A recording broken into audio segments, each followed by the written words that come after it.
नमस्कार।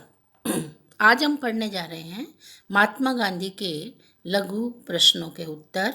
मैं डॉक्टर अनीता शर्मा, राजकीय महिला महाविद्यालय सादुल शहर, सहआचार्य राजनीति विज्ञान, आप सबका स्वागत करते हुए सबसे पहला क्वेश्चन है, निम्नांकित में से कौन सा कथन महात्मा गांधी की भूमिका के संबंध में सत्य नहीं है? हिंदू मुस्लिम सौहार्द को प्रोत्साहित करने के उद्देश्य से गांधी जी ने खिलाफत आंदोलन का विरोध किया। यह कथन सत्य नहीं है। दूसरा क्वेश्चन है, रस्किन की पुस्तक अन टू द लास्ट से गांधी जी ने जो प्रेरणा ली उसमें कौन सा बात सम्मिलित नहीं है? सत्य ही ईश्वर है। गांधी जी का बहुत बड़ा ये एक लक्ष्य था, सत्य ही ईश्वर है। यह बात इस पुस्तक में सम्मिलित नहीं है। महात्मा गांधी ने निरपेक्ष सत्य को परिभाषित किया। इसमें उत्तर में आता है, समय विशेष पर अंतरात्मा की आवाज़ से व्यक्ति को कार्य करना चाहिए। निम्नांकित में से कौन सा कथन सत्य और अहिंसा के बीच संबंध के विषय में महात्मा गांधी के सही दृष्टिकोण को व्यक्त करता है? इसमें आंसर आता है, अहिंसा वह साधन है जिसके द्वारा सत्य की साधना की जाती है।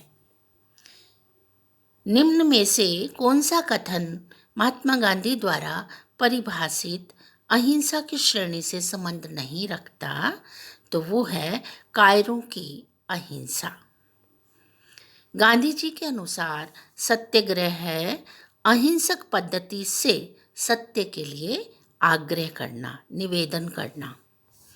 निम्नलिखित में से कौन सा वाक्य धर्म के विषय में गांधी जी के दृष्टिकोण को सही रूप में प्रस्तुत नहीं करता? धर्म मुख्यतः आध्यात्मिक विषय है, अतः इसका सामाजिक जीवन के अन्य पक्षों से कोई भी संबंध नहीं है। राजनैतिक व्यवस्था के संबंध में गांधी जी का अंतिम आदर्श प्रतिमान है विकेंद्रीयकृत ग्राम स्वराज्य, यानी ग्राम पंचायतों का गठन, अधिक से अधिक हर स्तर पर, प्रत्येक स्तर पर जनता की सहभागिता सुनिश्चित होनी चाहिए। इसी तरह छोटे छोटे क्वेश्चन हैं, असहयोग आंदोलन किस घटना के कारण स्थगित किया गया था? चोरी चोरा कांड, ये गोरखपुर में जगह का नाम है, 4 फरवरी 1922 को इसके कारण आंदोलन स्थगित कर दिया गया था। गांधी जी के अनुसार सत्य का आशय क्या है? तुम्हारी अंतरात्मा जो कहती है वही सत्य है, पर सत्य को ग्रहण कर उसे व्यक्त करने के लिए अंतरात्मा भी शुद्ध होनी चाहिए, प्योर होनी चाहिए, साफ सुथरी होनी चाहिए। अहिंसा का आशय क्या है? गांधी जी पूर्ण अहिंसा सभी प्राणियों के प्रति दुर्भावना के अभाव का नाम है। इस प्रकार अहिंसा अपने क्रियात्मक रूप में सभी जीवधारियों के प्रति सद्भावना का नाम है। यह तो विशुद्ध प्रेम है। गांधी जी ने अहिंसा की 3 अवस्थाएं क्या बताई हैं? सबसे पहले जागृत अहिंसा, बहादुर व्यक्तियों की अहिंसा। फिर दूसरे नंबर पर है औचित्यपूर्ण अहिंसा, औचित्य के अनुसार एक नीति के रूप में अपनाना।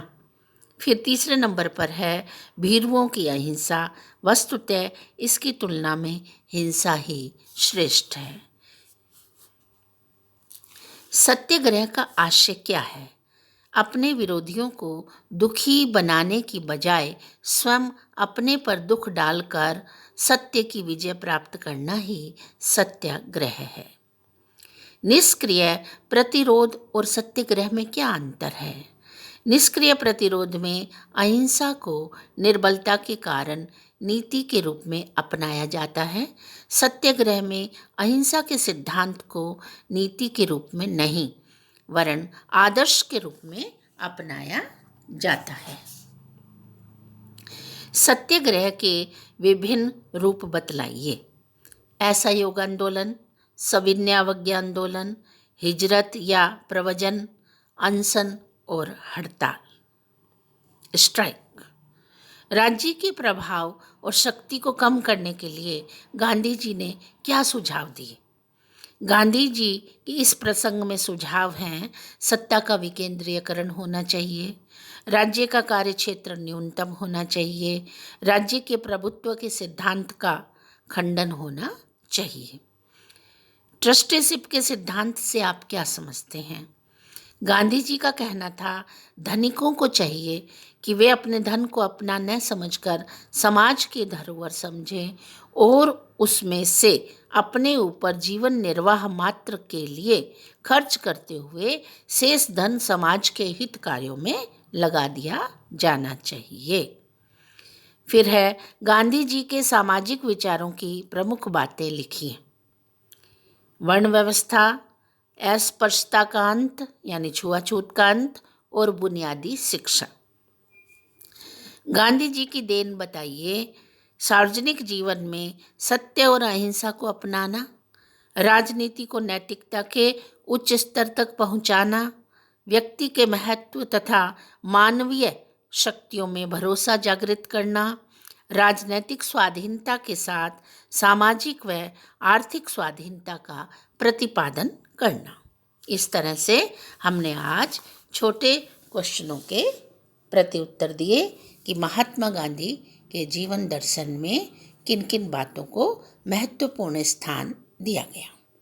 महात्मा गांधी सत्य अहिंसा के पुजारी के रूप में माने जाते हैं और अंतर्राष्ट्रीय जगत में भी इनके जन्म दिवस को अहिंसा दिवस के रूप में मनाया जाता है और 20वीं सदी के इस महामानव के आदर्शों को भारत ही नहीं वरन पूरे विश्व में बहुत ही मान्यताएं और सम्मान दिया जाता है।